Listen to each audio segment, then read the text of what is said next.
तो जय हिंद। तो इस वीडियो में हम लोग समझेंगे कि दर्शन शास्त्र क्या है और इसको हमारे जीवन में किस प्रकार रोल निभाता है। What does it play in our life, और इसका इतिहास के बारे में भी जानेंगे। इस वीडियो को देख के आप जानेंगे कि हम किस दुनिया में जी रहे हैं और हमारे समझ किस लेवल पर है, ये आप समझेंगे। तो सबसे पहले हम लोग जानते हैं कि दर्शन शास्त्र, जिसको इंग्लिश में बोलते हैं फिलोसॉफी। What is philosophy? तो यहाँ आपको दिख रहा है फिलोसॉफी। फिलो मतलब लव और सोफिया मतलब विजडम। ठीक। तो यदि हम इसको कंबाइन करेंगे तो ज्ञान से प्रेम, जो ज्ञान से प्रेम करता है उसको बोलते हैं फिलोसोफर, और अध्ययन को फिलोसॉफी। समझ गए?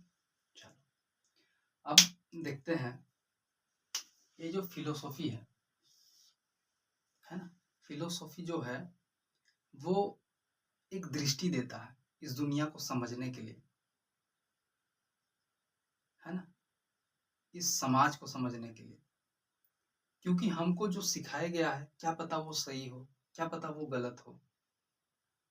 क्योंकि यदि बच्चे को बचपन से जब वो पैदा होगा और उसको सिखाया जाएगा कि आप सांस ले रहे हो कान से, क्या से? कान से, लेकिन वास्तव में तो नाक से ले रहा है, तो वो मानेगा जब बड़ा हो जाएगा भी, और उसको पूछेंगे तो मैं तो कान से सांस ले रहा हूँ, वो बोलेगा।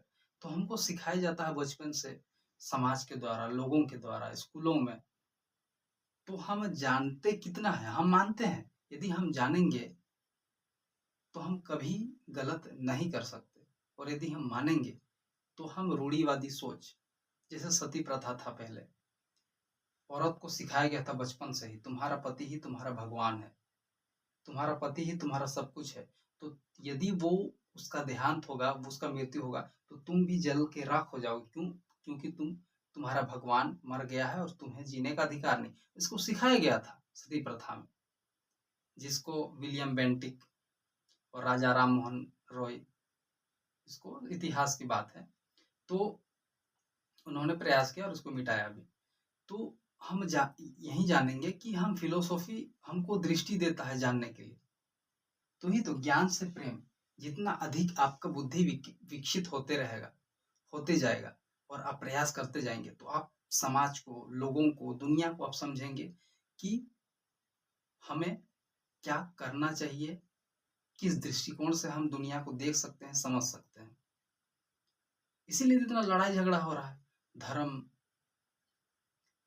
अनेक प्रकार का धर्म, उसका धर्म बोल रहा है कुछ अलग, इसका धर्म कुछ बोल रहा है अलग, और मानने वाले मानते जा रहे हैं, और उसके भगवान के बारे में कुछ बोल दिया तो वो मारने चला गया, इसके भगवान के बोल दिया तो ये लड़ाई करने चले। तो हम मान रहे हैं कि भगवान हमसे क्या चाहता है, हम ये तर्क नहीं कर पा रहे हैं, इसलिए लड़ाई होता है। तो यदि फिलोसॉफी आप जानेंगे, पढ़ेंगे, अध्ययन करेंगे, तो आप समझ जाएंगे कि हम इस दुनिया में आए क्यों हैं, और इस दुनिया को हम कैसे समझ सकते हैं।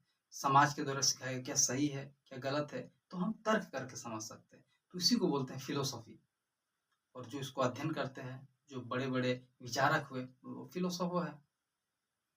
तो फिलोसॉफी जानना बहुत बहुत जरूरी है। जब मैं भी नहीं पढ़ा था फिलोसॉफी, तो मैं मानता था, जानता नहीं था। लेकिन जब से मैं फिलोसॉफी पढ़ा, गहन रूप से अध्ययन, ये नहीं कि रट लिया, मैं उसको अध्ययन किया, जाना, उसके बाद समझा कि फिलोसॉफी का अर्थ, असली अर्थ क्या है, तब मैं कभी माना नहीं। फिर मैं जानने लगा, मैं सवाल पूछने लगा। Philosophy is just about asking the questions to other again and again, so that it would be clear by asking question. If you are asking question to other, he can't reply, then you can know that that person is making foolish to you.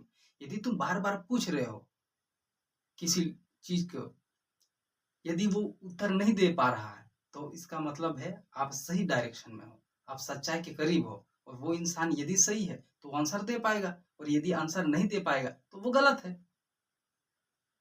भाई, यदि कोई इंसान चोरी किया है और आप उससे घटना के बारे में पूछ रहे हो, लेकिन वो अलग अलग बता रहा है, उसका मतलब झूठ बोल रहा है। यदि वो सही बोलेगा, उसके पास आंसर होगा एक ही चीज का, तो वो इंसान सही है। उसी प्रकार फिलोसॉफी में it's all about asking question about the phenomena, about the incident. तब आप समझ पाओगे कि फिलोसॉफी है क्या, क्या है इसका भूमिका। तो जितना भी फिलोसोफर्स हुआ, चाहे डेकार्ड्स हुए, चाहे सुकरात हुए, चाहे एरिस्टोटल हुए, तो वो सवाल पूछते थे, तर्क करते थे। तो वैसे आदमी कभी धोखा खाता भी नहीं है। और मानने वाला इंसान हमेशा आगे खाई है, वहां बोल दिया वो कूद गया। जिसे आप जानते होंगे, भेड़ी का झुंड होता है, भेड़िया का शिप, तो एक भेड़ी गिरा तो वो बाद बाकी सब गिरते गए। तो philosophy is only about knowing the next step what is there by our logical mind. अगले क्या होने वाला हम तर्क करें बचने के लिए, इसी को बोलते हैं फिलोसॉफी। तो देखिए, फिलोसॉफी लव विद विजडम। तो इसका थोड़ा सा इतिहास के बारे में जानेंगे, हिस्ट्री के बारे में कि कब इसका शुरुआत हुआ था। तो सबसे पहले माना जाता है कि ये 6th BCE, before common era में ये देखा गया, जहाँ सबसे पहले यूनान में, एक ग्रीस नामक देश है, वहां शुरू हुआ। थेल्स हो गया, है ना, थेल्स वेस्टर्न फिलोसोफर्स है, एरिस्टोटल है, सुकरात है, अलग अलग सिद्धांत है सबका, सबका अलग अलग। वेस्टर्न फिलोसोफर्स, उसका आधार है वो लॉजिकल ज्यादा यूज करते हैं, दे यूज द लॉजिक्स, ठीक है। तो एरिस्टोटल हो गया, सुकरात हुए, थेल्स हुए, कांट हुए।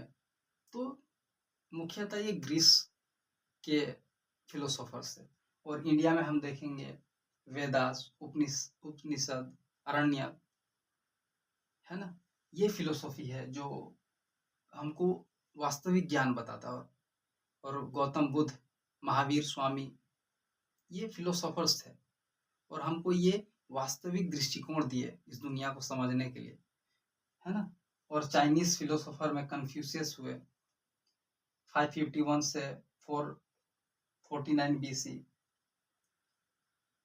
तो ये सिद्धांत दिए। और चाइनीज फिलोसोफर का आधार था philosophy society and ethical values, Samajwadi और नैतिक गुण के बारे में हमें ये, मतलब सबका अलग अलग विचार होता है फिलोसोफर्स का, है ना। तो ये मेन रूप से हम लोग को क्या दिए, एक दृष्टिकोण दिए समझने के लिए, जिसे हम समझ सके, दुनिया को जान सके और अपना मार्ग तय कर सके अपने तर्क के द्वारा। तो ये बेसिकली होता है। तो आज हम कभी मानेंगे नहीं, हम जानेंगे कि क्या होता है, क्यों होता है और कैसे होता है। हम सवाल पूछेंगे, will ask question to other for the clarification. हम मानेंगे।